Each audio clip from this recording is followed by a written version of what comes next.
I was 18 years old when I got married. I belonged to a very conservative family, a Baloch family, where good daughters never say no to their parents. My father wanted me to get married, and all I said was, if that makes you happy, I'll say yes. And of course, it was never a happy marriage. Just about after 2 years of getting married, about 9 years ago, I met a car accident. Somehow my husband fell asleep and the car fell in the ditch. He managed to jump out, saved himself. I'm happy for him. But I stayed inside the car and I sustained a lot of injuries. The list is a bit long. Radius ulna of my right arm were fractured. The wrist was fractured. Shoulder bone and collarbone were fractured. My whole rib cage got fractured. But that injury that changed me and my life completely was the spine injury. Many people came to rescue. They gave me CPR. They dragged me out of the car. And while they were dragging me out, I got the complete transection of my spinal cord. Those 2.5 months in the hospital were dreadful. I was at the verge of despair. One day, doctor came to me and he said, well, I heard that you wanted to be an artist, but you ended up being a housewife. I have a bad news for you. You won't be able to paint again. Next day, doctor came to me and said, your spine injury is so bad, you won't be able to walk again. I took a deep breath and I said, it's all right. Next day, doctor came to me and said, because of your spine injury and the fixation that you have in your back, you won't be able to give birth to a child again. That day, I was devastated. I started to question my existence. Why am I even alive? So what kept me going was, one day I asked my brothers, I know I have a deformed hand, but I'm tired of looking at these white walls in the hospital and wearing these white scrubs. Bring me some colors, bring me some small canvas. I want to paint. So the very first painting I made was on my deathbed, where I painted for the very first time.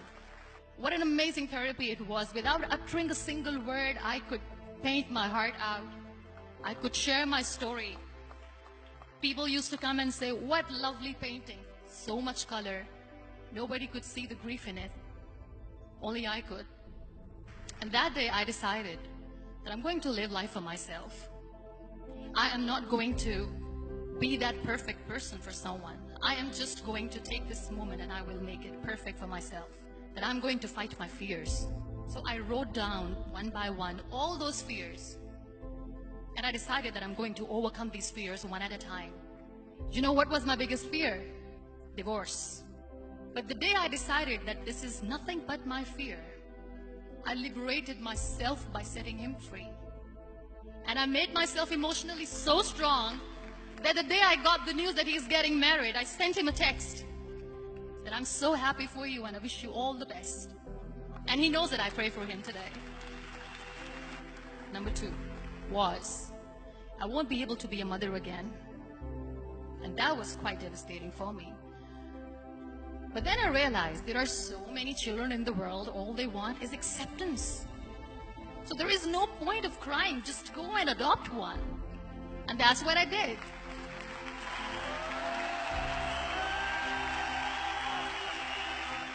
I gave my name in different organizations, different orphanages, and I waited patiently. 2 years later, I got this call from a very small city in Pakistan. I got a call and they said, are you Muniba Mazari? There is a baby boy and would you like to adopt? I could literally feel the labor pain. I said, yes, yes, I am going to adopt him. I am coming to take him home. And that day, I was 2 days old, and today he's 6. You know, when you end up being on the wheelchair, what's the most painful thing?